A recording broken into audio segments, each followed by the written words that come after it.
الحمدللہ وحدہ والصلاة والسلام علی من لا نبی بعد واعوذ باللہ من الشیطان الرجیم بسم اللہ الرحمن الرحیم یا ایھا الناس قد جاءتکم موعظۃ من ربکم وشفاء لما فی الصدور وہدی ورحمۃ للمؤمنین۔ بسم اللہ الرحمن الرحیم رب اشرح لی صدری ویسر لی امری واحلل عقدۃ من لسانی یفقہوا قولی۔ میری عزیز بہنوں، آپ سبھی کا درس قرآن مجید میں تہہ دل سے خیر مقدم ہے۔ السلام علیکم ورحمۃ اللہ وبرکاتہ۔ کیسے ہیں آپ سبھی لوگ؟ اللہ تعالیٰ سے دعا ہے کہ آپ سبھی بخیر عافیت ہوں، خوشحال ہوں۔ اللہ تعالیٰ کرے کہ آپ کے ایمان اور اعمال صالحات میں روزانہ ترقی ہوتی رہے۔ اللہ کرے کہ آپ دنیا اور آخرت دونوں میں کامیاب ہوں، آمین۔ ہم حاضر ہیں آپ کے درمیان درس قرآن لے کر، اور درس قرآن مجید میں اگر آپ کو یاد ہے اچھی طرح سے کہ کون سی سورہ چل رہی تھی، جی ہاں، سورۃ الکہف۔ سورہ کہف کی آیت نمبر 59 تک ہم لوگ لاسٹ ویک مکمل کر چکے تھے درس قرآن میں تفصیل سے، تو آج باقاعدہ آیت نمبر 60 آنورڈز ہم لوگ جانیں گے، لیکن اس سے پہلے لاسٹ ویک کا ریویژن۔ تو جو لاسٹ ویک درس قرآن میں ہم لوگوں نے تفصیل سے جانا تھا، اس کو بریف میں جانیں گے، اور وہ ہے آیت نمبر 54 سے لے کر 59 تک۔ تو چلتے ہیں ریویژن ان کی طرف۔ اعوذ باللہ من الشیطان الرجیم، بسم اللہ الرحمن الرحیم۔ آیت نمبر 54 میں ہے، اور ہم نے پھیر پھیر کر بیان کر دی ہیں اس قرآن میں لوگوں کے لیے ہر قسم کی مثالیں، لیکن انسان تمام مخلوق سے بڑھ کر جھگڑالو ہے۔ اللہ تعالیٰ نے قرآن حکیم میں واضح کر دیا اس آیت میں کہ اللہ تعالیٰ نے ہدایت کے لیے ساری کی ساری مثالیں جو بھی پاسبل تھیں وہ سب اس میں بیان کر دیے، مگر کیا ہے، انسان کی عادت ہے آرگیومنٹیشن کی۔ آیت نمبر 55 میں ہے، اور نہیں روکا لوگوں کو کسی چیز نے جب ان کے پاس ہدایت آ گئی کہ وہ ایمان لائیں اور اپنے رب سے مغفرت مانگیں، مگر یہ کہ ان سے پہلوں کا طریق بڑھتا جائے یا عذاب ان کے سامنے آ موجود ہو۔ تو اللہ تعالیٰ نے اس آیت میں کیا بتا دیا کہ لوگوں کی مثالیں ان کے سامنے ہیں، لیکن ان کو کس چیز نے روکا ہے کہ وہ اب ایمان لے آئیں یا اللہ تعالیٰ سے مغفرت کی دعائیں کریں؟ کیا وہ چاہتے ہیں کہ پچھلی قوموں میں جس طرح سے عذاب آیا تھا وہ اس عذاب کو دیکھ لیں اپنی آنکھوں سے تب ایمان لائیں گے کیا؟ آیت نمبر 56 میں ہے، اور ہم نہیں بھیجتے رسولوں کو مگر خوشخبری دینے والے اور خبردار کرنے والے بنا کر، اور یہ کافر لوگ جھگڑتے ہیں جھوٹ کی طرف سے تاکہ بچلا دیں اس کے ساتھ حق کو، اور انہوں نے میری آیات کو اور اس چیز کے ساتھ جس سے انہیں خبردار کیا گیا تھا مذاق بنا لیا ہے۔ یعنی اللہ تعالیٰ نے واضح کر دیا اس آیت میں کہ رسولوں کو ہم نے خوشخبری سنانے والے اور آگاہ کرنے والے بنا کر بھیجا ہے۔ گلیڈ ٹائیڈنگز دینا ان کا کام ہے اور وارننگ دینا ان کا کام ہے۔ تو ہمارے نبی کا یہ کام نہیں ہے کہ تم عذاب کا چیلنج دو اسے اور وہ عذاب لا دیں تمہارے درمیان۔ عذاب لے کے آنا نبیوں کا کام کبھی نہیں رہا ہے، بلکہ نبیوں کا کام ہے پہنچا دینا اور انہیں خبردار کر دینا، اور جو مان لے اسے خوشخبری سنا دینا۔ لیکن ان لوگوں نے تو جو نبی لے کر آتے ہیں کتابیں اور جو جس عذاب سے وہ ڈرا رہے ہوتے ہیں، ان دونوں ہی چیز کو وہ مذاق بنا لیتے ہیں۔ آیت نمبر 57 میں ہے کہ اور اس شخص سے بڑھ کر ظالم کون ہوگا جسے نصیحت کی گئی ہو اس کے رب کی آیات کے ذریعے، تو اس نے اعراض کیا اس سے، اور وہ بھول گیا کہ آگے کیا بھیجا ہے اس کے دونوں ہاتھوں نے۔ یقیناً ہم نے ان کے دلوں پر پردے ڈال دیے ہیں اور وہ اس کو نہ سمجھنے پائیں، اور ان کے کانوں میں بوجھ ڈال دیا ہے، اور اگرچہ آپ بلائیں انہیں ہدایت کی طرف تب بھی وہ کبھی ہدایت نہیں پائیں گے۔ اللہ تعالیٰ نے فرما دیا کہ اس شخص سے بڑھ کر ظالم کون ہوگا جس کو اللہ تعالیٰ اپنی آیات کے ذریعے وارننگ بھیجے اور وہ اس چیز کو بھول گیا ہے کہ اس نے کیا اعمال کیے ہیں اور کیا اللہ تعالیٰ کی طرف جا کے اسے جواب دینا ہے. تو جو انسان ضد اور ہٹ دھرمی پر آ کر نبی کی دعوت کا انکار کرتا ہے یا کسی بھی داعی حق کی دعوت کا انکار کرتا جاتا ہے جبکہ اسے پہچان چکا ہو کہ یہی حق ہے اور جو جس روش پر وہ ہے وہ باطل ہے، بس وہ کسی بھی دنیاوی مفاد کے لیے ضد میں ہٹ دھرمی میں انکار کیے چلا جا رہا ہو، تو الٹیمیٹلی کیا ہوتا ہے، اس کے دلوں پر اللہ تعالیٰ پردے ڈال دیتے ہیں. کہنے کا مطلب اب اسے وہ سمجھ میں نہیں آنے والا، اب ہدایت کی باتیں اور نصیحت کی باتیں اس کے اندر ہی نہیں جائیں گی. وہ ایک آڑ ایک اوٹ میں چلا جائے گا، اس کا دل، اس کی سمجھ، اس کا انٹیلیجنس لاک ہو جائے گا اور وہ نہیں سمجھ پائے گا. تو یہ کیا ہے؟ بطور سزائے. لاسٹ ویک ہم نے آپ کو تفصیل سے بتایا تھا کہ اپنے اعمال کی وجہ سے ایسا ہوتا ہے اور نہ کہ اللہ تعالیٰ ایسا ہی بنا کر کسی کو بھی پیدا کرتا ہے. آیت نمبر 58 کا ترجمہ ہے، اور آپ کا رب بہت بخشنے والا، بہت رحمت والا ہے. اگر وہ مواخذہ کرتا ان کا بسبب ان کے اعمال کے تو بہت جلدی بھیج دیتا ان پر عذاب، بلکہ ان کے لیے وعدے کا ایک وقت معین ہے اور وہ ہرگز نہیں پائیں گے اس کے سوا بچنے کی کوئی جگہ. اللہ تعالیٰ نے واضح کر دیا کہ یہ اللہ رب العالمین کی شان رحیمی اور شان غفاری ہے کہ وہ چاہے چیلنج بھی دیں عذاب کا، تب بھی اللہ تعالیٰ ان پر عذاب فوراً نہیں لا دیتا. وہ نافرمانی کریں تو فوراً سزا نہیں دے دیتا. یہ اللہ تعالیٰ کے شان رحیمی اور شان غفاری کی وجہ سے ہے، نہ کہ جو ان کو جھوٹ مل رہی ہے وہ معاذ اللہ اللہ تعالیٰ مجبور ہے، معاذ اللہ، یا نبی جو خبر دے رہے ہیں وہ جھوٹی ہے، معاذ اللہ، بلکہ یہ اللہ تعالیٰ کی سنت ہے کہ وہ سب کو اس کے وقت اجل تک مہلت دیتا ہے. وہ سب کو اتنی چھوٹ دیتا ہے، اتنا وقت دیتا ہے کہ وہ سوچ سمجھ لے، غور فکر کر لے، اور جب اس کا وقت اجل آ جاتا ہے تبھی وہ بلایا جاتا ہے. آیت نمبر 59 میں ہے، اور یہ ہیں وہ بستیاں جن کے باسیوں کو ہم نے ہلاک کر دیا جب انہوں نے ظلم اختیار کیا، اور ہم نے مقرر کر دیا تھا ان کی ہلاکت کے لیے وعدے کا ایک وقت. اب پچھلے رسولوں کی قوموں کو مثال دی جا رہی ہے کہ ان رسولوں نے، آپ دیکھ لو، 6.5 رسول کے بارے میں ہم نے آپ کو بتایا تھا، اور یہ 6 رسول جن کی قوموں پر عذاب آیا یہ قرآن میں بائی نیم مینشنڈ ہیں. ادروائز اس سے زیادہ اور بہت ساری ایسی قومیں ہوں گی جن کو قرآن میں جگہ نہیں ملی ہے جن کے سٹوری کو. تو ایسے بہت سارے لوگ ہیں جنہوں نے اپنے اپنے نبیوں، اپنے رسولوں کا انکار کیا ہے. تو جب رسول کا انکار کیا جاتا ہے تو اس قوم پر عذاب آ جاتا ہے، جب میجورٹی ان کو ریجیکٹ کرتی ہے. تو جن قوموں پر عذاب آ گیا وہ بطور مثال پیش کی جا رہی ہیں کہ دیکھو رسول کی، ہمارے رسول کی انکار کرنے کی کیا سزا ہو سکتی ہے. دنیاوی کیش پنشمنٹ، جو ایک پینڈنگ پنشمنٹ ہے وہ تو آخرت میں ملے گی، لیکن جو کیش پنشمنٹ ہے وہ کیا ہے کہ دنیا کا جو عذاب ہے وہ تم دیکھ لو کہ سمود کے اجڑے ہوئے مسکن تم دیکھتے ہو، مطلب ادھر سے گزرتے ہو سفر میں تو تمہیں دکھائی پڑتا ہے. تو اس طرح سے تمام بستیوں کو جن پر عذاب آ گیا ان کی خبریں قرآن نے بیان کر دیں، اور انسان جا کے بھی، ٹہل کے بھی، گھوم پھر کر بھی دیکھ سکتا ہے کہ اللہ کے نافرمانوں کی کیا سزا ہوتی ہے، کیا انجام ہوتا ہے ان کا، دنیاوی بھی اور آخرت میں جو ہوگا وہ تو بہت بڑا عذاب ہے. یہ تھا لاسٹ ویک کا ریویژن آیت نمبر 59 تک. اب ہم لوگ باقاعدہ تفصیل سے جانیں گے آیت نمبر 60 آنورڈز. اور اب آپ لوگ جان لیجئے کہ یہاں سے ایک اور قصہ شروع ہو رہا ہے سورۃ الکہف کا.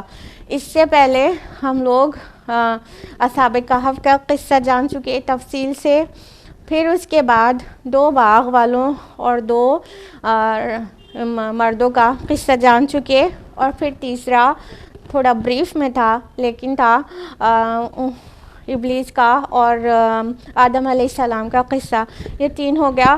اب چوتھا قصہ شروع ہو رہا ہے اور ایک ابھی اور آگے آنا باقی ہے. ٹوٹل 5 قصص ہیں اس سورہ میں اور بہت دل نشین انداز ہے ان کو پیش کیے جانے کا، اور ہر ایک قصے کا ایک بہت بڑا سبق ہے اور چھوٹے چھوٹے تو لا تعداد لیسنز ہیں جو ہم ان سے اخذ کر سکتے ہیں.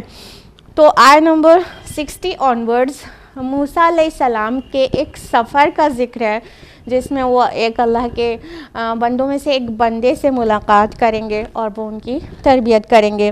تو اس قصے سے الٹیمیٹلی کیا سبق ملے گا وہ ہم قصے کے آخر میں بتائیں گے، لیکن تمہیدی انداز میں آپ یہ جان لیجئے کہ اس قصے میں ہم لوگ اب انشاءاللہ یہ جاننے والے ہیں کہ جو کچھ دکھتا ہے وہ ایکچولی اس کی حقیقت وہ نہیں ہوتی جو دکھتا ہے، بلکہ جو کچھ ظاہر میں ہو رہا ہوتا ہے اس کے پیچھے اللہ رب العزت کی بہت گہری اور بہت بڑی اور بہت خاص حکمت ہوتی ہے.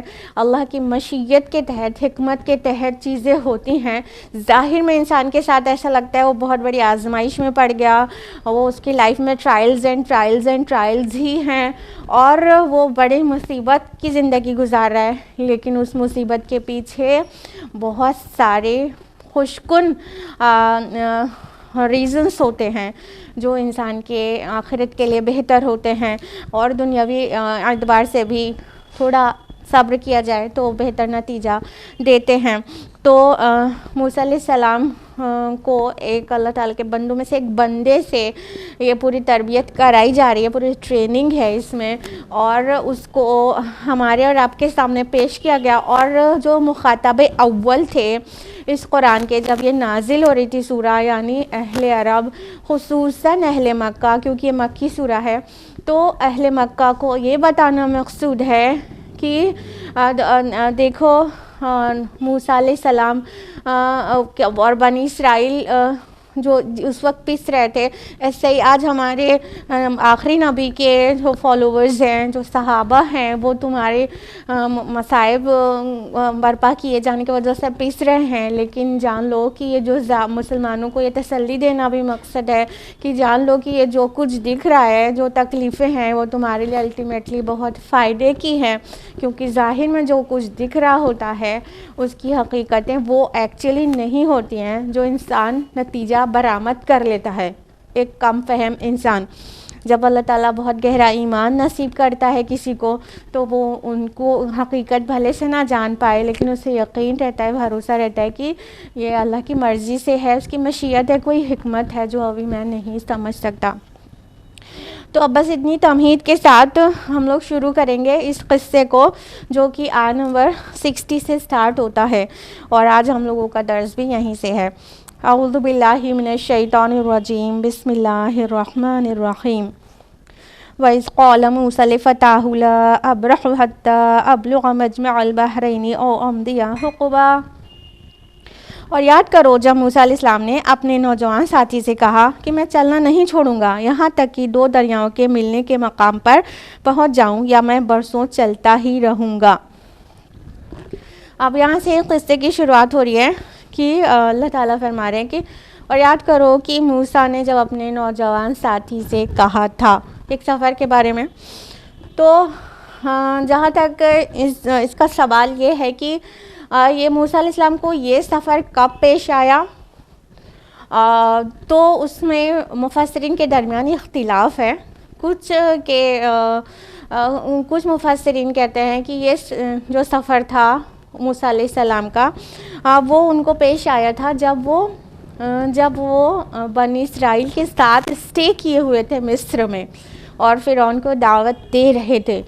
انہی ایام میں پیش آیا تھا بیچ میں یہ سفر. کچھ کے نزدیک یہ سفر جب پیش آیا جب موسیٰ علیہ السلام میدان تیہ میں سینائی پیننسولا میں اسٹے کیے ہوئے تھے، بنی اسرائیل کو لے کر نکلے تھے. جب فرعون غرق ہو گیا تھا تو وہاں صحرائے سینا میں سے یہ سفر کرایا گیا تھا.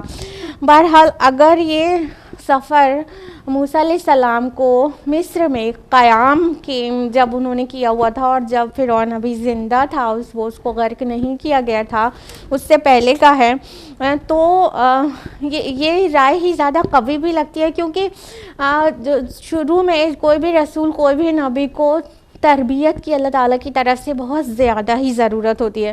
جیسا کہ احادیث سے معلوم ہوتا ہے کہ رسول اللہ صلی اللہ علیہ وسلم کو نبوت کے شروعات میں 3 سال تک ایک فرشتہ مسلسل آپ کے ساتھ ہوتا تھا، آپ کو ٹریننگ دینے کے لیے، آپ کی تربیت کرنے کے لیے. تو اس طرح ممکن ہے کہ موسیٰ علیہ السلام کا بھی جو شروعاتی دور ہو نبوت کا، اور اس وقت یہ چیز پیش آئی ہو.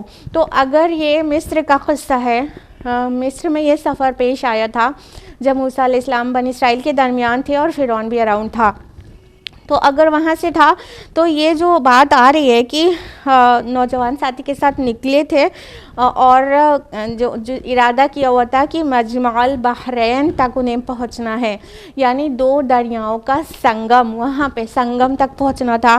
تو یہ دونوں جو آراء ہے اس کے لیے مجمع البحرین الگ الگ مانی جائے گی.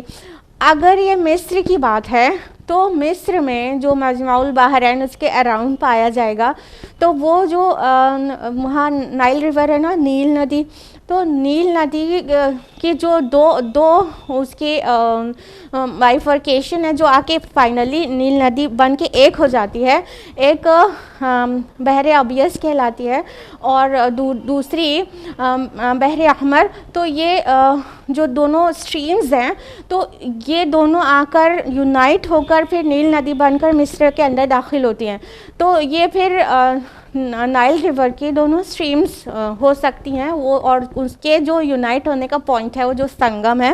تو مجمع البحرین جو یہاں ہے، 2 دریاؤں کا سنگم، تو پھر یہ وہ پلیس ہے. اور اگر یہ صحرائے سینا کی بات ہو رہی ہے، اگر وہاں سے سفر موسیٰ علیہ السلام کو یہ والا پیش آیا تھا، تو پھر وہ جو خلیج سویز اور خلیج عقبہ ہے، یعنی جو عقبہ گلف ہے اور جو سویز گلف ہے، اس کے ملنے کی جگہ ہے، یہ مجمع البحرین ہے. تو بہرحال یہ جو بھی سفر تھا ان کو پہنچنا تھا 2 دریاؤں کے سنگم مجمع البحرین تک. تو موسیٰ علیہ السلام نے اپنے ساتھی سے کہا، لفتاہ ورڈ آیا ہے، فتح مینس ہوتا ہے نوجوان، ینگسٹر. تو موسیٰ علیہ السلام کے ساتھ ایک جو ینگ ساتھی تھا، یہ ان کا شاگرد کہہ سکتے ہیں.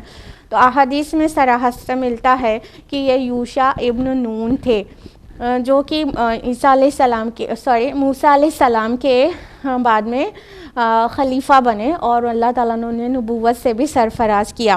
تو ان کے ساتھ یہ جو نوجوان ساتھی ہیں یا ان کے شاگرد ہیں، فتح ورڈ سب کے لیے آتا ہے، نوجوان کے لیے، چاہے غلام کے لیے، خادم کے لیے اور ینگسٹر کے لیے، ان سب کے لیے آتا ہے. تو بہرحال تو جو ان کے شاگرد تھے، شاگرد کہنا زیادہ بہتر ہوگا، کیونکہ وہ موسیٰ علیہ السلام کے ساتھ تھے، وہ ان سے سیکھنے کے لیے تھے.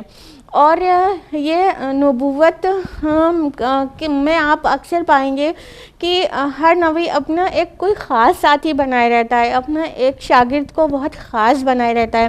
تو موسیٰ علیہ السلام نے اپنے نوجوان ساتھی، اپنے شاگرد کس کو بنایا ہوا تھا، جو کہ بعد میں ان کے خلیفہ بنے، وہ تو یوشع ابن نون علیہ السلام.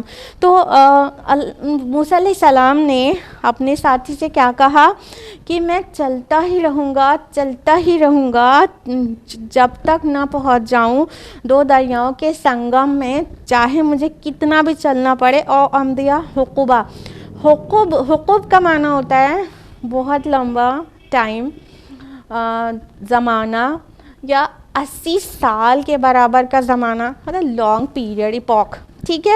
تو موسیٰ علیہ السلام کا کہنا یہ تھا کہ ان کو جو پرومس کیا گیا تھا، وہ لینڈ جہاں پر وہ کسی اللہ تعالیٰ کے بندوں میں سے ایک بندے سے انہیں ملاقات کرنا تھا اور ان سے سیکھنا تھا، تربیت لینا تھا، تعلیم لینی تھی.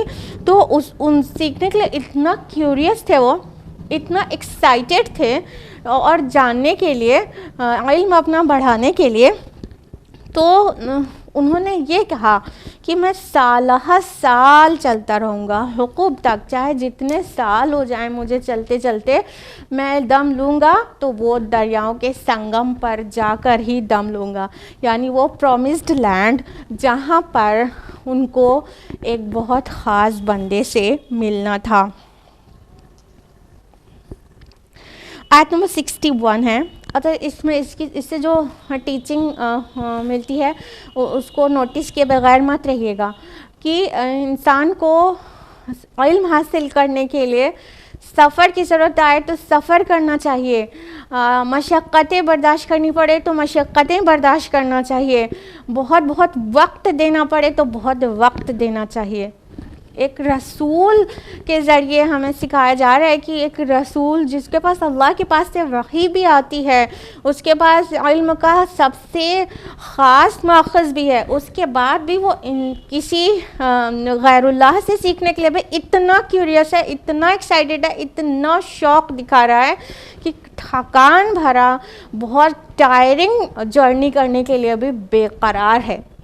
تو اس سے یہ سبق ضرور اخذ کریے کہ علم حاصل کرنے کے لیے تھکان وکان ہوگی ہی، وہ سب برداشت کرنا ہے. یہ بہت ہی افسوس کی بات ہے کہ ہم میں سے اکثر لوگ ہر ایک چیز کے لیے وقت نکالتے ہیں، محنتیں کرتے ہیں، لیکن جب قرآن سکھانے کی بات ہوتی ہے، عربی زبان سیکھنے کی بات ہوتی ہے، یا علم کی کوئی بھی باب سیکھنے کی بات ہوتی ہے، تو ذرا سی مشقت انہیں وہیں پر روک دیتی ہے. یعنی وہ سٹاپ کر دیتے ہیں اپنی لرننگ پروسیس کو. یہ بہت افسوسناک بات ہے. ہمیں سیکھنا چاہیے قرآن مجید سے کہ ایک اللہ کا رسول کتنا زیادہ سیکھنے کے لیے، مشقتیں اٹھانے کے لیے تیار، انفیکٹ اٹھا ہی رہا تھا، اور اتنے سال پیدل چلنے کے لیے تیار تھا وہ. تو ہمیں بھی کم از کم کتاب اللہ کا علم حاصل کرنے کے لیے تو اتنا ایکسائٹمنٹ دکھانا چاہیے کم از کم. آیت نمبر 61 ہے. فَلَمَّا بَلَغَا مَجْمَعَ بَيْنِهِمَا، پھر جب وہ دونوں پہنچ گئے دو دریاؤں کے ملنے کے مقام پر، نَسِيَ حُوتَهُمَا فَاتَّخَذَ سَبِيلَهُ فِي الْبَحْرِ سَرَبًا، تو وہ اپنی مچھلی بھول گئے اور اس مچھلی نے اپنا راستہ بنا لیا تھا دریا میں سرنگ کی طرح. پھر کیا ہوا؟ جب وہ لوگ آلموسٹ اس مقام پر پہنچ ہی گئے تھے جہاں پر سنگم تھا، جو پرومسڈ لینڈ تھی، کہ اسی کے اراؤنڈ کہیں نہ کہیں اللہ کا وہ خاص بندہ ملے گا. یعنی موسیٰ علیہ السلام کو وحی کے ذریعے یہ پہلے سے بتا دیا گیا ہوگا کہ وہ سنگم کے اراؤنڈ آپ کو مل جائے گا وہ بندہ جس سے آپ کو سیکھنا ہے.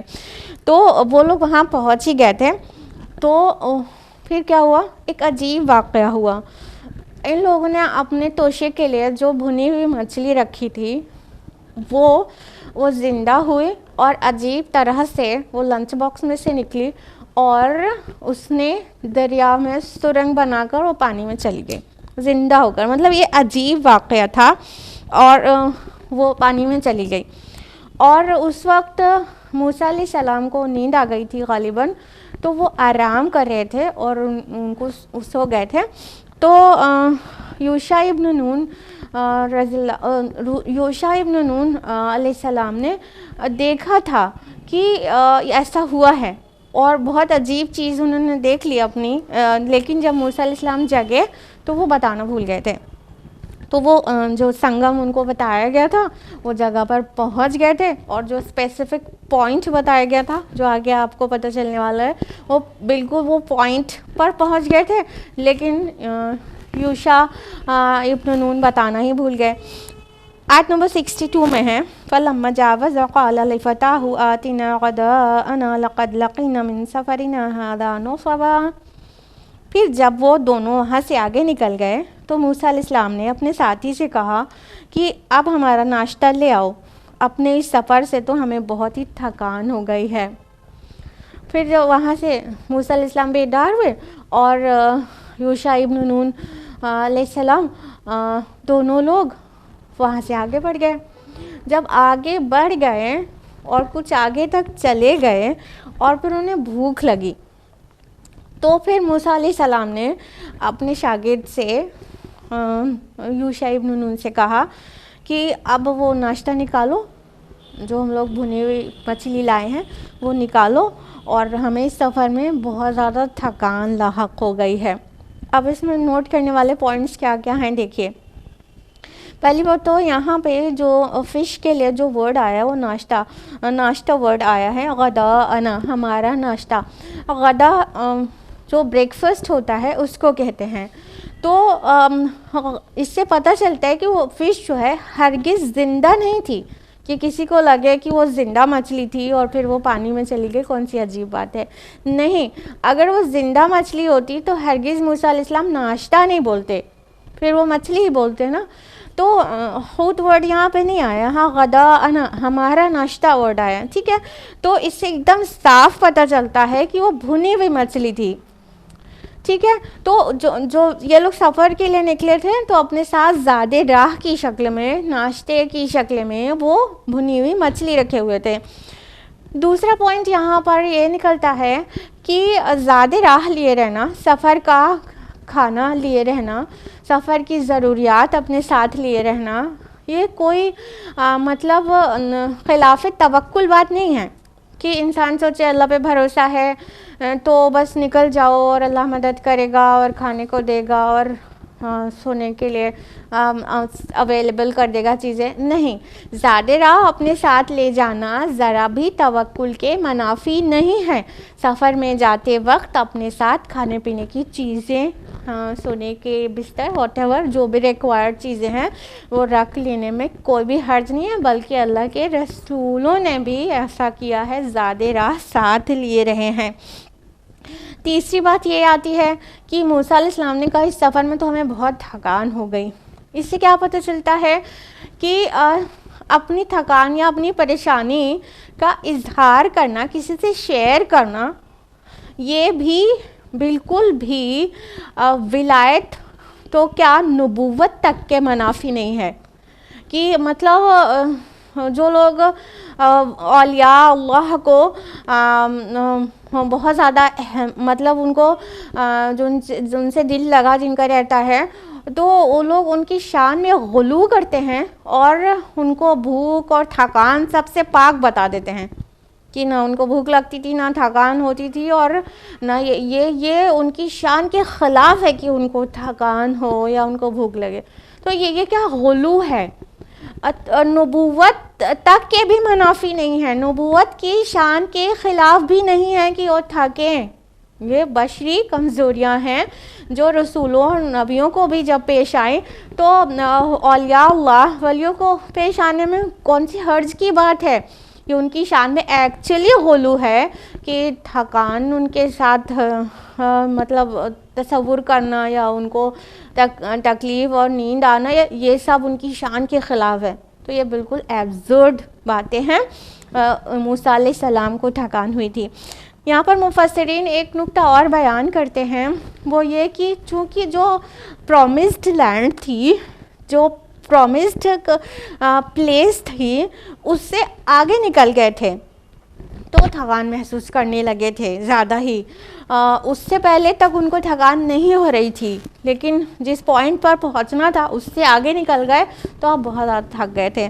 تو پھر بہرحال موسیٰ علیہ السلام نے اپنے شاگرد سے کہا کہ لاؤ وہ ہمارا بریک فاسٹ ہم لوگ اب کھا لیں، اب بہت تھک گئے ہیں، آج کا سفر بہت ٹائرنگ تھا. آیت نمبر 63 میں ہے قال ارأیت اذ اوینا الی الصخرۃ فانی نسیت الحوت. اس نوجوان نے کہا دیکھیے جب ہم ٹھہرے تھے نا چٹان کے پاس تو میں بھول گیا مچھلی کو نگاہ میں رکھنا.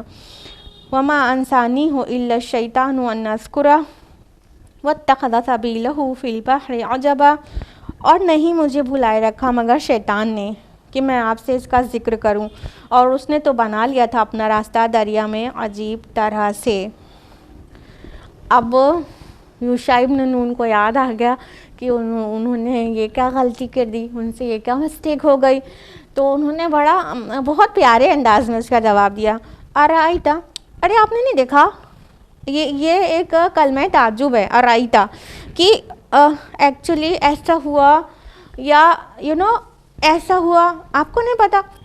یہ کلمہ تعجب ہے. تو اب بھول تو گئے تھے اور نہایت ہی عجیب انداز میں اور نہایت ہی پیارے انداز میں کرنے لگے، ارائیت اذ اوینا الی الصخرہ. ارے آپ نے نہیں دیکھا کہ وہ جب ہم لوگ چٹان کے پاس آرام کر رہے تھے نا، تو وہاں پہ کیا ہوا تھا کہ مچھلی کو میں بھول گیا اور اس نے تو دریا میں عجیب طرح سے اپنا راستہ بنا لیا. اس وقت مطلب وہ انہوں نے سوچا بھی ہوگا کہ اتنی عجیب بات میں بتاؤں گا تو نہ جانے مجھے کیا سمجھا جائے گا، تو وہ بھول ہی گئے بتانا. تو انہوں نے کہہ دیا کہ ارے پھر جا کے پھر بتا دیا کہ مچھلی کی جب بات ہی آئی کہ نکالو ناشتہ کھایا جائے، تو وہاں تو تھی ہی نہیں مچھلی، اور انہوں نے اپنی آنکھوں سے دیکھا تھا کہ وہ بھنی ہوئی مچھلی زندہ ہوئی اور عجیب طرح سے سرنگ بناتی ہوئی پانی میں چلی گئی.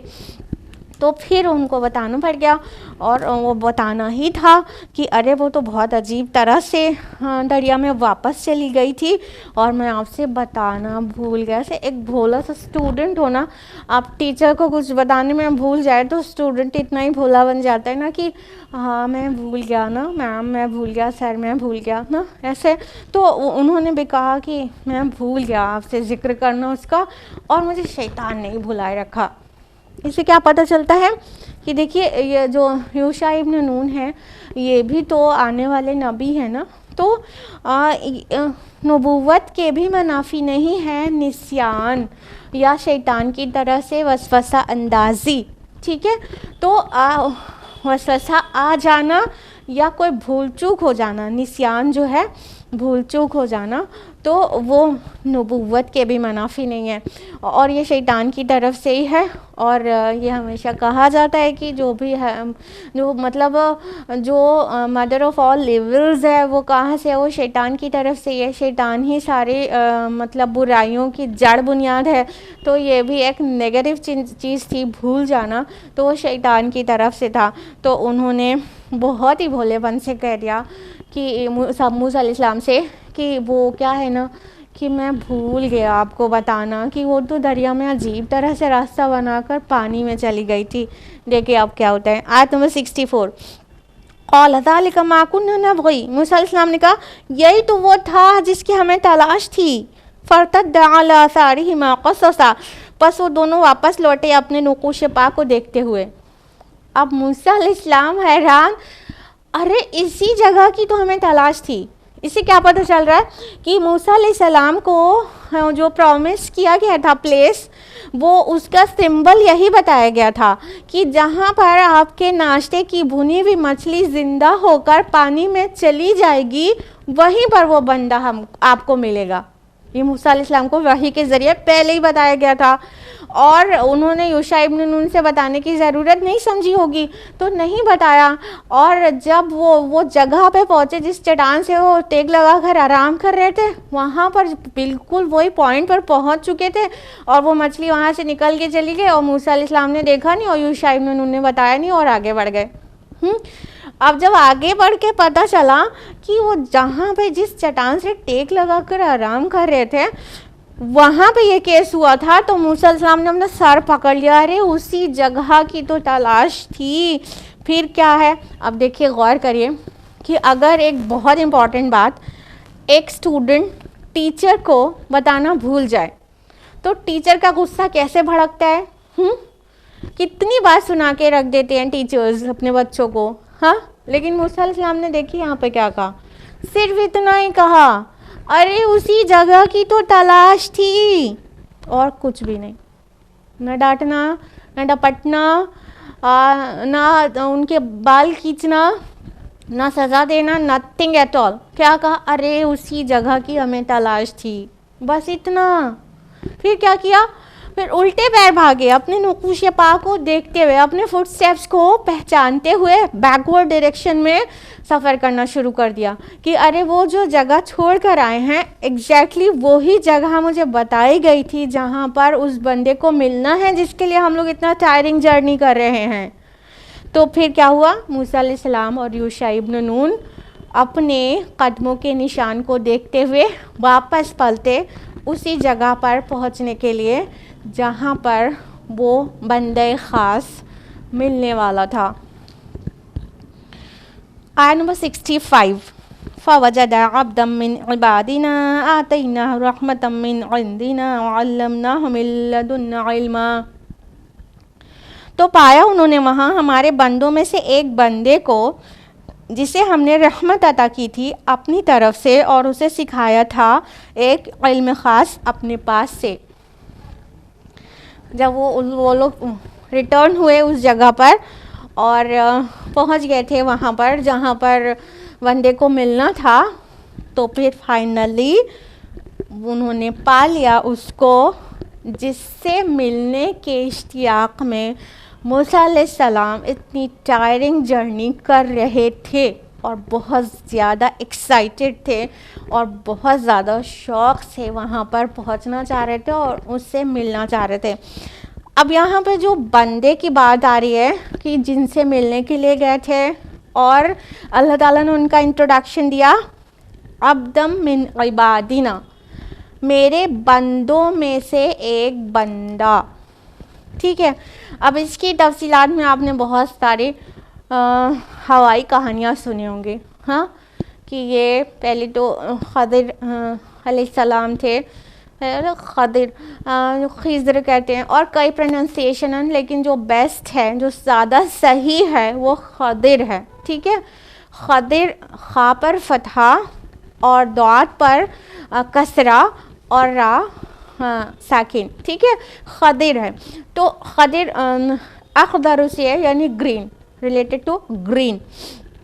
تو یہ جو بندوں میں سے ایک بندہ کہہ کر اللہ تعالیٰ نے جس کو انٹروڈیوس کیا ہے وہ خضر تھے, اور ان کے متعلق بہت ساری فیک چیزیں پھیلی ہوئی ہیں کہ جو خضر علیہ السلام ہے نا ان کو موت نہیں ہے, وہ ہمیشہ سے ہیں, وہ بھٹکے وہ کو راہ دکھاتے ہیں, جو راستہ بھٹک جاتا ہے وہ جنگلوں میں, دریاؤں میں, سمندر میں اس کو راستہ دکھاتے ہیں وغیرہ وغیرہ. یہ سب بیس لیس چیزیں ہیں.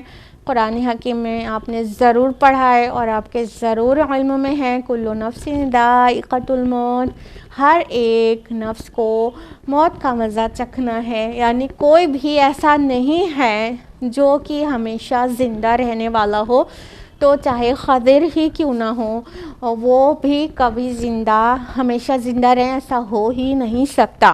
تو یہ بات تو بالکل جھوٹ ہو گئی کہ جو خضر علیہ السلام ہیں ان کو موت ہی نہیں ہے, یہ بالکل جھوٹی بکواس بات ہے.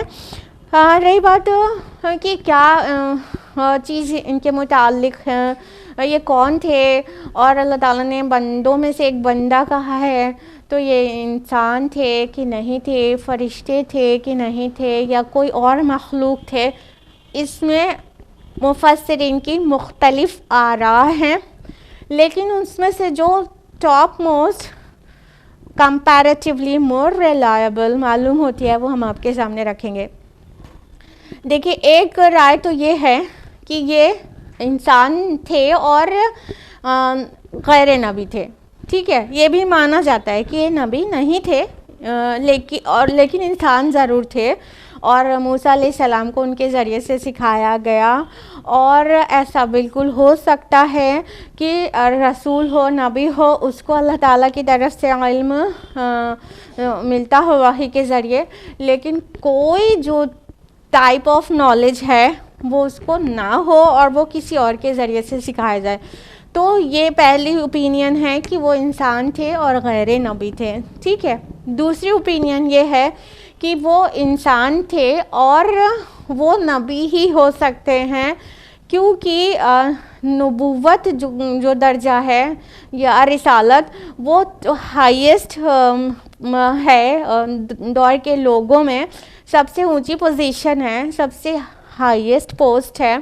تو پھر غیر نبی کے ذریعے سکھایا جانا اور نبی کا علم غیر نبی سے کم ہونا, یہ مطلب قابل قبول بات نہیں ہے. تو خضر علیہ السلام جو انسان تو تھے اور نبی بھی تھے. ضروری نہیں ہے کہ قرآن میں سارے نبیوں کو کا ذکر ہو یا نام ہو. تو بہرحال جو حدیث میں نام تو خضر ہے لیکن اس کی تفصیلات حدیث میں نہیں ملتی ہے صاف کہ وہ ایکچولی نبی تھے نہیں نبی تھے, فرشتہ تھے, جن تھے, کیا تھے, کون سی مخلوق تھے, یہ نہیں ملتا ہے. تو جو اس لیے مختلف آراء ہیں, ڈیفرنٹ اوپینینز ہیں مفسرین کی اور محققین کی. تو دوسری رائے تو یہ ہو گئی کہ نہیں, وہ انسان بھی تھے اور وہ رسول بھی تھے, نبی بھی تھے, کیونکہ رسول کو سکھایا جا رہا ہے بھائی, اس کو تربیت دی جا رہی ہے, تو غیر نبی سے کیسے دلوائی جا سکتی ہے, اور غیر نبی کا علم نبی سے زیادہ کیسے ہو سکتا ہے. یہ بات قابل قبول نہیں ہے, دل کو نہیں لگتی کچھ مفسرین اور محققین کی, اس لیے کہتے ہیں کہ خضر ایک نبی تھے. تھرڈ اوپینین یہ ہے کہ وہ انسان نہیں تھے بلکہ وہ کوئی فرشتہ تھے اور ان کے ذریعے سے سکھایا گیا. اور اس اوپینین کا جو بیس ہے, جو بنیاد ہے, وہ یہ ہے کہ اگر وہ انسان ہوتے تو شریعت کی پابندی انکلوڈنگ رسول سب کے لیے ضروری ہوتی ہے. ٹھیک ہے, کوئی بھی شریعت کو, قانون کو اپنے ہاتھ میں نہیں لے سکتا چاہے رسول ہی ہو. آگے 3 چیزیں ہوں گی, آپ کو ہر جمعہ کو آپ لوگ سورہ کہف پڑھتی ہوں گی, اور اگر آپ کو اس کا ترجمے سے بھی ویل اویئر ہیں تو آپ کو اچھی طرح سے پتہ ہے کہ 3 چیزیں آگے کیا ہونے والی ہیں اس سفر میں, اور کیا چیزیں سکھائی جانے والی ہیں اس بندے کی طرف سے موسیٰ علیہ السلام کو. تو ان میں سے جو 2 چیزیں ہیں وہ شریعت کا قانون کا اور لاز کو توڑا جانا ہے. وہ کیا ہے, وہ جرم کی حیثیت رکھتا ہے. ایک پہلا کشتی کو پھاڑ دیا تھا نا, تو اب کسی بھی انسان کے لیے, چاہے وہ رسول ہی ہو, جو چیز عالم امر میں ہو رہی ہے, چاہے ہڈن ہے, وہ بہت اس کے پیچھے اللہ کی مشیت ہے, لیکن انسانوں کے ہاتھ سے شریعت کو نہیں توڑا جائے گا, خصوصاً رسول کے ہاتھ سے ایسا کوئی جرم نہیں کرایا جائے گا. ایسا کوئی جرم کوئی رسول نہیں کر سکتا ہے کہ جو قانون ہے اس کے تابع ہوتا ہے رسول خود بھی. ٹھیک ہے, تو کشتی کو پھاڑ دینا اور ایک صحیح سالم لڑکے کو قتل کر دینا, یہ اگر انسانوں میں سے کسی سے کیسے کرایا جا سکتا ہے. ایک تو اللہ نے ان کو ہمارے بندوں میں سے ایک بندہ کہا, ان کی خاص ایک اہمیت ہے یہاں پر جو امپورٹنس پتہ چل رہی ہے جو پورے کانٹیکسٹ میں. تو اتنا بزرگ کوئی بھی ہے, ولی ہے, چاہے وہ نبی ہے, تو وہ ایسی چیزیں, ایسی جرم کیسے کر سکتا ہے, جرم. ٹھیک ہے, اس کے پیچھے اللہ تعالیٰ کی جو مشیت ہے وہ ہڈن ہے, پس پردہ ہے, لیکن جو چیز سامنے ہے وہ چیز مطلب شریعت کو پامال کر رہی ہے, وہ چیز قانون کے خلاف ہو رہی ہے, تو یہ کیسے کر سکتا ہے. تو تیسری چیز تو چلو مانتے ہیں پازیٹیو ہے کہ دیوار جو ہے جو گرنا چاہتی تھی اس کو سیدھا کر دیا, یہ تو پازیٹیو ہے, لیکن پہلے 2 چیزیں نا وہ تو قانون کو توڑتی ہوئی نظر آتی ہیں. تو اس لیے جو تھرڈ اوپینین ہے کہ وہ ایک فرشتہ تھے, نہ کہ وہ ایک انسان تھے, کیونکہ انسان کے لیے شریعت کے اتباع بہت ہی ضروری ہے. کوئی رسول بھی ہو, نبی ہو, ولی ہو, وہ شریعت کو پامال نہیں کرے گا نا. تو اس لیے تھرڈ اوپینین یہ ہے کہ وہ ایکچولی ایک فرشتہ تھے. تو ہم نے آپ کو تینوں اوپینین بتا دی کہ ایک اللہ کے ولی تھے غیر نبی, دوسرا وہ اللہ کے نبی تھے خضر, اور تیسرا وہ فرشتہ تھے. الگ الگ اوپینین اس کے علاوہ بھی ہے, لیکن ہم نے آپ کو ٹاپ موسٹ اور کمپیریٹیولی دل کو لگنے والی اور مور ریلائبل آپ کو بتائی ہے. تو بہرحال جو خضر علیہ السلام تھے, انہوں نے ان سے ملاقات ہو گئی اس پوائنٹ پر, اور اللہ تعالیٰ نے ان کو کس طرح انٹروڈیوس کیا, ہمارے بندوں میں سے ایک بندہ. ٹھیک ہے, تو اس سے کیا پتہ چل رہا ہے, دیکھیے غور کریے کہ اللہ تعالیٰ جو بھی ایک بہت ہی خاص مطلب اپنی مخلوق کو انٹروڈیوس کر رہا ہے, لیکن یہاں پر اور ہر جگہ پر قرآن میں توحید کی ایسی اہمیت نظر آتی ہے کہ چاہے کوئی کتنا بھی خاص ہو، وہ اللہ کا بندہ ہے. ٹھیک ہے، اللہ تعالیٰ وہ قادر مطلق ہے. کسی سے کچھ کام لے رہا ہے تو وہ اللہ کا بندہ ہے. اس کو جو بھی تھوڑی سی طاقت دی گئی، قدرت دی گئی، علم دیا گیا، عقل دی گئی، وہ اللہ کی عطائی ہے. تو توحید کا پرچم یہاں پر بھی بلند ہے کہ وہ جو بھی تھے، خضر علیہ السلام، وہ جو بھی تھے وہ اللہ کے بندے میں سے ایک بندہ تھے. ٹھیک ہے، وہ ہرگز مطلب کوئی ایسی ہستی نہیں تھے کہ اللہ کو چھوڑ کے ان کو پوجنا شروع کر دیا جائے کیونکہ وہ بڑے بڑے علم والے، حکمت والے، طاقت والے، قدرت والے تھے. نہیں، وہ اللہ کے بندوں میں سے ایک بندے تھے جن کو اللہ تعالیٰ کہہ رہے ہیں ہم نے رحمت عطا کی تھی. یعنی ان کو جو کچھ بھی ملا تھا، علم، حکمت، طاقت، وہ سب کچھ اللہ کی عطائی تھی. اور اللہ تعالیٰ اس عطا کو اپنی رحمت بتا رہا ہے کہ ان کو اللہ تعالیٰ کی وہ بلیسنگ تھی ان کے اوپر کہ ان کے پاس ایسی طاقت تھی، ایسا علم اور حکمت تھی، اتنے وائز تھے وہ. تو اللہ تعالیٰ ان کو کہہ رہا ہے کہ وہ اللہ تعالیٰ کی بلیسنگ تھی، وہ اللہ تعالیٰ کی رحمت تھی، وہ اللہ تعالیٰ کا عطیہ تھا، وہ اللہ تعالیٰ کی عطا تھی. اور کیا فرمایا کہ اور ہم نے انہیں سکھایا تھا اپنے پاس سے ایک علم، من لدنا علما. علم لدنی اصطلاح یہیں سے اخذ کی گئی ہے. علم لدنی اس علم کو کہتے ہیں جو کسی ذریعے کے بغیر اللہ تعالیٰ کے قرب کی وجہ سے ڈائریکٹ حاصل کر لیا جائے. ٹھیک ہے، الہام کی شکل میں کہ مطلب جیسے انسان نارمل علم حاصل کرتا ہے، جیسے گرامر کا علم، چاہے قرآن کی ہی گرامر ہو، گرامر ہے، سائنس، میتھمیٹکس کا علم ہے، تو کیا کرنا ہوتا ہے؟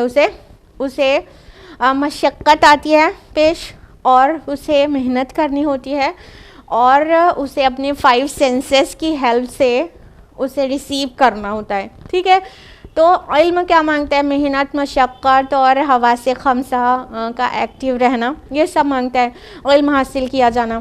لیکن علم لدنی اس علم کو کہتے ہیں جس میں محنت، مشقت نہیں ہے اور 5 سینسز کا بھی کوئی دخل نہیں ہے.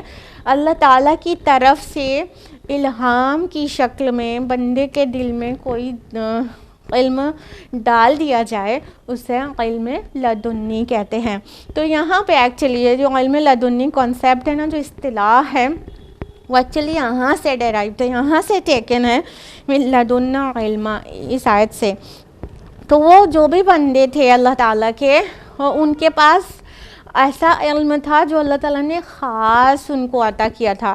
وہ اللہ کا عطیہ تھا، وہ اللہ تعالیٰ کی رحمت تھا، وہ اللہ تعالیٰ کی عطائی علم تھا، اور خاص ذریعے سے اللہ تعالیٰ نے انہیں عطا کر دیا تھا.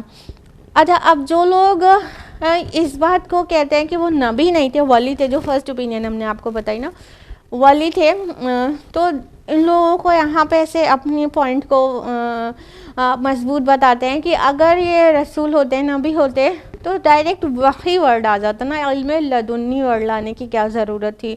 تو وحی ورڈ آ جاتا اگرچہ یہ نبی ہوتے. بہرحال وہ ایک الگ بحث ہے کہ الہام اور وحی اس کا کیا کیا ڈفرینس ہے. وحی لفظ تو ایسے دیکھا جائے تو قرآن حکیم میں غیر نبی کے لیے بھی استعمال ہوا ہے کچھ جگہوں پر، جیسے موسیٰ علیہ السلام کی والدہ کے لیے وحی ورڈ استعمال ہوا کہ اللہ نے ان کو وحی کر دی تھی. ایون ہنی بی کے لیے استعمال ہوا کہ اللہ نے وحی کر دی تھی. بہرحال تو علم لدنی عطا کی تھی اللہ تعالیٰ نے اس بندے خاص کو. آیت نمبر 66 ہے، قال له موسیٰ هل اتبعک علی ان تعلمنی مما علمت رشدا. موسیٰ علیہ السلام نے اس سے کہا کیا میں آپ کے ساتھ رہ سکتا ہوں اس شرط پر کہ آپ مجھے سکھائیں اس میں سے جو بھلائی آپ کو سکھائی گئی ہے. سبحان اللہ. یہاں پر موسیٰ علیہ السلام کی ہیوملٹی، عاجزی، انکساری اور ڈاؤن ٹو ارتھ ہونا اور علم کا شوق، سب کچھ ایک دم چھلک پڑتا ہے. دیکھیے موسیٰ علیہ السلام اس بندے سے کہہ رہے ہیں کہ کہ میں آپ کے ساتھ رہ لوں تھوڑی دیر اور آپ مجھے اس علم میں سے سکھا دیں گے جو اللہ تعالیٰ نے آپ کو سکھایا ہے. اب دیکھیے رسول ہیں دور کے, ہاں رسول ہیں, خالی نبی بھی نہیں, رسول ہیں, اور رسول کو اللہ تعالیٰ کی طرف سے وحی کے ذریعے علم ملتا ہے, اور وہ اپنے دور کا سب سے عالم شخص ہوتا ہے. باوجود اتنا ڈاؤن ٹو ارتھ ہے, اتنی ہیوملٹی ہے, اتنی عاجزی اور انکساری ہے, اتنے ہمبلی ان سے کہہ رہے ہیں کہ مجھے اپنے ساتھ رہنے کی اجازت دے دیجئے, کیا میں آپ کے ساتھ رہ سکتا ہوں یہ علم سیکھنے کے لیے جو اللہ نے آپ کو سکھایا ہے. سبحان اللہ. کیا آپ لوگ بھی ایسی اسٹوڈنٹس ہیں کہ کسی علم والے کے ساتھ رہنے کے لیے ایسا ریکویسٹ کریں؟ بہت افسوس کے ساتھ کہنا پڑ رہا ہے کہ ہم لوگوں کو دین سکھانا چاہتے ہیں, قرآن سکھانا چاہتے ہیں, تو ہم لوگ کو الٹا پیچھے پیچھے بھاگنا پڑتا ہے. مطلب ہم کوئی بہت بڑی عالمہ نہیں ہے قرآن حکیم کی, ایک بات کہہ رہے ہیں, بہت تھوڑا سا اللہ تعالیٰ نے علم دیا ہے, لیکن وہ کسی کے ساتھ شیئر کرنا چاہو, کسی کو ٹرین کرنا چاہو, چاہو کہ کچھ علم سیکھ جائیں لوگ, تھوڑا سا جو اللہ نے دیا ہے وہ ٹرانسمٹ کر دیں, تو بہت لوگوں کے پیچھے پیچھے بھاگنا پڑتا ہے, ان کو چیز کرنا پڑتا ہے, ان کو فون کر کر کے واپس بلانا پڑتا ہے, بہت مشقت آتی ہے. آج جو بھی اللہ کے داعی یا معلم قرآن و سنت کے وہ کسی کو کچھ سکھانا چاہتے رہتے ہیں, تو سامنے والا جیسے لگتا ہے کہ وہ سیکھ کر اسے کچھ ملے گا نہیں, بلکہ وہ سیکھ کر کسی کو کچھ دے دے گا, سکھانے والے کو کچھ دے دے گا, احسان کر دے گا. یہ رویہ ہے آج ملت کی اکثریت کا کہ علم دین سیکھنے کے لیے وہ نہیں بھاگتے ہیں علم والوں کے پیچھے پیچھے, بلکہ علم والوں کو اور جن کو جذبہ ہے ان کو بھاگنا پڑتا ہے پیچھے پیچھے اسٹوڈنٹس کے. اب دیکھ لیں ہم اور آپ سیکھ لیں موسیٰ علیہ السلام سے کہ دور کا نبی رسول, اور وہ ایک اہل علم کے بارے میں سن لیتا ہے اللہ تعالیٰ سے, تو اس سے ملنے کے لیے کیسا مطلب اشتیاق دکھاتا ہے اور کیسے مشقت بھرا سفر کرتا ہے, اور جب اسے مل جاتا ہے تو اتنا ہمبلی اس سے کہتا ہے کہ کیا میں آپ کے ساتھ رہ لوں, اللہ تعالیٰ نے جو آپ کو علم سکھایا ہے وہ آپ مجھے سکھائیں گے, اللہ کی طرف سے جو آپ کو ملا ہے میرے ساتھ شیئر کریں گے, مجھے اپنے ساتھ رہنے کی اجازت دے دیجئے. جس اسٹوڈنٹ کے اندر یہ جو اس کا رویہ یہ ہوتا ہے, اس کا طریقہ یہ ہوتا ہے, اس کا انداز فکر یہ ہوتی ہے کہ وہ علم والوں کے پیچھے پیچھے بھاگتا ہے اور بہت ہمبلی, بہت ریکویسٹڈ ان سے سیکھنے کے لیے کہتا ہے, تو وہی ایکچولی کچھ سیکھ جاتا ہے, پھر وہی آگے چل کے عالم کہلاتا ہے. تو یہاں ہمیں موسیٰ علیہ السلام سے سیکھنے کی ضرورت ہے. ہم لوگ اتنے کمظرف ہیں کہ ہم لوگ ٹیچرز کے اوپر احسان کر دیتے ہیں کچھ سیکھ کر, بلکہ جبکہ ٹیچرز ہم لوگ پہ احسان کرتے ہیں ہمیں سکھا کر. تو موسیٰ علیہ السلام سے ہمیں اور آپ کو سیکھنا چاہیے کہ علم کسی کے پاس کسی بھی طرح کا کوئی علم ہے جو اللہ کے اور قریب لے جائے گا, اس علم کو سیکھنے کے لیے خود ریکویسٹ کریں, نہ کہ احسان جتا دیں سامنے والے کو. آیت نمبر 67 میں انہوں نے جواب دیا, قال انک لن تستطیع معی صبرا, اس نے کہا میرے ساتھ رہ کر آپ ہرگز صبر نہیں کر سکیں گے. یعنی وہ جو اللہ کے بندوں میں سے ایک بندے تھے نا, تو انہوں نے کہا کہ آپ میرے ساتھ ٹک نہیں پائیں گے, آپ صبر نہیں کر پائیں گے میرے ساتھ رہ کر. آپ اگر میرے ساتھ رہنا چاہتے ہیں کچھ دیر, تو ایسی عجیب چیزیں ہونے والی ہیں ابھی کہ وہ آپ دیکھ کر صبر نہیں کر پائیں گے, کیونکہ وہ جان رہے تھے جو چیز ہوگی وہ بظاہر خلاف شریعت ہوگی, اور موسیٰ علیہ السلام کیوں کر خاموش رہنے والے, شریعت کی مخالفت ہوتے ہوئے دیکھ کر, بظاہر اللہ کی نافرمانی ہوتے ہوئے دیکھ کر وہ کیسے خاموش رہیں گے. وہ جان رہے تھے کہ موسیٰ علیہ السلام ان کے ساتھ صبر نہیں کر پائیں گے. آگے انہوں نے فرمایا خضر علیہ السلام نے، آیت نمبر 68 ہے، وَكَيْفَ تَصْبِرُ عَلَىٰ مَا لَمْ تُحِطْ بِهِ خُبْرًا، اور آپ کیسے صبر کریں گے اس چیز پر جس کی آپ کو پوری پوری خبر نہیں۔ اب دیکھیے انہوں نے عذر بھی اپنے اسٹوڈنٹ کا، یہاں پہ اسٹوڈنٹ موسیٰ علیہ السلام ہے اور ٹیچر کون ہے؟ خضر ہیں، اور اس سے پہلے تک جو ساتھ تھا یوشع ابن نون کا، تو ٹیچر موسیٰ علیہ السلام ہے اور اسٹوڈنٹ یوشع ابن نون ہے، ٹھیک ہے۔ اب یہاں پہ دیکھیے کہ یوشع ابن نون کو الگ کر دیا گیا سین سے، یعنی یہاں سے جب وہ بندہ مل گیا تھا موسیٰ علیہ السلام کو، تو یوشع ابن نون کو چھوڑ کر ان کے ساتھ سفر میں آگے بڑھے تھے، ٹھیک ہے۔ یہاں پہ پھر کہیں پہ یوشع ابن نون کا ذکر نہیں آ رہا ہے۔ تو انہوں نے جو خضر علیہ السلام تھے انہوں نے واضح کہا، اور وہ جان رہے تھے کہ موسیٰ علیہ السلام صبر نہیں کریں گے، ان کی طرف سے جواب خود ہی دے دیا۔ ان کی بھی ہیوملٹی دیکھیے کہ آپ کیسے صبر کر پائیں گے، اس چیز پر آپ کیسے صبر کریں گے جس چیز کی حقیقت آپ کو نہیں پتہ، بس ظاہر وہ غلط اور عجیب ہوں گی، لیکن وہ ان کو علم تھا، اللہ تعالیٰ کی طرف سے علم لدنی تھا، تو وہ ان کو کرنے کا آرڈر تھا، تو وہ کرنے والے تھے آئندہ جو چیزیں ہونے والی ہیں۔ تو لیکن موسیٰ علیہ السلام صبر نہیں کر پاتے، تو انہوں نے کہہ دیا کہ آپ سے صبر نہیں ہوگا، میری کمپنی آپ چاہ رہے ہیں بٹ وہ چیزیں آپ بیئر نہیں کر پائیں گے، وہ آپ برداشت ہی نہیں کر پائیں گے۔ تو موسیٰ علیہ السلام تو بہت زیادہ مشتاق تھے اور ان سے سیکھنے کے لیے اتنی ٹائرنگ جرنی کر آئے تھے۔ کیا جواب دیا آیت نمبر 69 میں؟ قال ستجدنی ان شاء اللہ صابرا ولا عاصی لک امرا، موسیٰ علیہ السلام نے کہا آپ مجھے انشاءاللہ صابر پائیں گے اور میں خلاف ورزی نہیں کروں گا آپ کے کسی حکم کی۔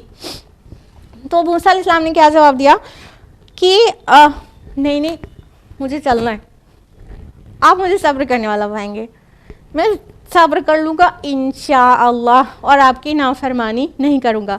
یہ جو جملہ ہے اس سے ان کے شوق کا پتہ چلتا ہے کہ کس قدر بے قرار تھے ان کا ساتھ لینے، اور ان کے پاس جو علم تھا وہ سیکھنے کے لیے کتنا بے قرار تھے۔ تو انہوں نے ابھی تو ان کو نہیں معلوم تھا آگے کیا کیا ہونے والا ہے، کچھ بھی ان کو نہیں معلوم تھا کہ کیا چیزیں ہونے والی ہیں جس کی وجہ سے ان کو کہنا پڑ گیا کہ آپ صبر نہیں کر پائیں گے۔ تو موسیٰ علیہ السلام نے کہا نہیں انشاءاللہ آپ مجھے صبر کرنے والا پائیں گے اور مجھے اپنا نافرمان نہیں پائیں گے۔ اب دیکھیں غور کریے گا کہ انہوں نے موسیٰ علیہ السلام نے پہلے فقرے میں انشاءاللہ لگایا کہ آپ مجھے انشاءاللہ صابر پائیں گے، ستجدونی انشاءاللہ صابرا، اللہ نے چاہا تو آپ مجھے صابر پائیں گے، یہاں پہ انشاءاللہ لگایا، ٹھیک ہے۔ سیکنڈ جو فقرہ ہے کہ اور میں آپ کے کسی حکم کی خلاف ورزی نہیں کروں گا، یہاں پہ انشاءاللہ نہیں لگایا فردر نا۔ تو ہوا کیا تھا وہ آپ کو پتہ ہے، آگے جو آنے والا ہے انشاءاللہ وہ نیکسٹ ویک میں ڈسکس ہو پائے گا کیونکہ ابھی ٹائم ختم ہو رہا ہے۔ تو جو فرسٹ ہاف تھا صبر کرنے والے پائیں گے، وہاں پہ انشاءاللہ لگائے، اور نافرمانی نہیں کرنے والا پائیں گے، نافرمانی نہیں کروں گا آپ کے کسی حکم کی، اس میں پھر سے انشاءاللہ نہیں لگائے۔ تو الٹیمیٹلی کیا ہوا؟ صابر تو تھے موسیٰ علیہ السلام لیکن وہ پوچھ بیٹھے ہر بار، یعنی وہ نافرمانی کر بیٹھے۔ تو اس سورہ کی آیت نمبر 23-24 میں بھی ہم لوگوں نے یہ پڑھا ہے نا کہ رسول اللہ صلی اللہ علیہ وسلم کو یہ تربیت کی گئی تھی کہ آپ آنے والی کسی بھی بات کے لیے ایسے مت کہیے کہ کل کروں گا، بغیر اس کے کہ آپ انشاءاللہ کہیں۔ آنے والی فیوچر کی بات کرنے میں آپ انشاءاللہ لگا لیا کریے۔ اب دیکھیں اسی سورہ میں انشاءاللہ لفظ کی اہمیت دوسری بار آ گئی۔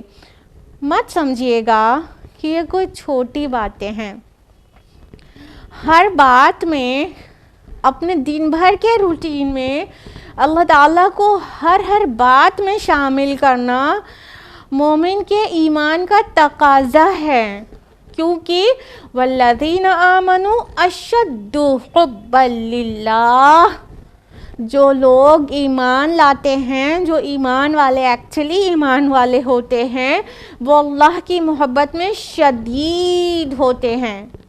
سورہ بقرہ کی آیت نمبر 165۔ جو اللہ تعالیٰ کی محبت میں شدید ہوگا تو اللہ کو بھولے گا کیا کبھی؟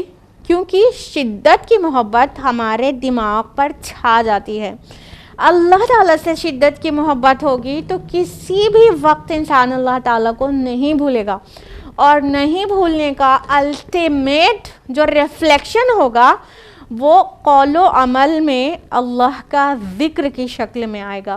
تو ہر بات میں فیوچر کی بات کہنے میں انشاءاللہ کہے گا وہ بندے مومن, اور کوئی بھی خاص اور عجیب چیزیں دیکھنے میں سبحان اللہ کہے گا, ماشاء اللہ کہے گا, اور جیسے اونچائی پر چڑھتے وقت اللہ اکبر کہے گا, نیچے اترتے وقت سبحان اللہ کہے گا. کہنے کا مطلب اس کے روٹین میں دن بھر کی معمولات میں ہزاروں بار اللہ کا ذکر آئے گا, اور یہ ذکر قلبی بھی ہوگا, قولی بھی, اور الٹیمیٹلی عملی بھی. تو یہ قولی ذکر ہیں, بات بات میں اللہ کو شامل کرنا. اس سے پتہ چلتا ہے کہ ہم جو کچھ کہہ رہے ہیں انشاءاللہ کی اہمیت بتا رہے ہیں, ہم جو کچھ پلان کر رہے ہیں وہ نہیں کر سکتے جب تک کہ اللہ نہ چاہے. اللہ ہی نے چاہا تو یہ میری پکی پلاننگ ہے کہ مجھے کرنا ہے, بٹ اللہ ہی نے چاہا, only then I can do it. صرف تبھی یہ مجھ سے ممکن ہو سکے گا کہ میں کر گزروں نا. تو یہ ہے بندے مومن کی صفات کی, وہ ان کے قول میں, ان کے تذکرے میں, ان کے دل میں, ان کے عمل میں, ہر جگہ اللہ کا ذکر ہوتا ہے. آیت نمبر 70 میں ہے قال فإن اتبعتنی فلا تسألنی عن شیء حتی احدث لک منہ ذکرا. اس نے کہا اگر آپ میرے ساتھ چلنا ہی چاہتے ہیں تو کسی چیز کے بارے میں مجھ سے خود نہ پوچھیے گا, یہاں تک کہ میں خود ہی آپ کو اس کے بارے میں بتا دوں. تو کس شرط پر وہ اپنے ساتھ موسیٰ علیہ السلام کو لینے کے لیے تیار ہو گئے کہ اچھا ٹھیک ہے آپ میرے کمپنی میں رہ سکتے ہیں, لیکن بہت عجیب چیزیں ہونے والی ہیں, آپ کوئی بھی چیز مجھ سے تب تک مت پوچھیے گا جب تک میں خود ہی نہ بتا دوں.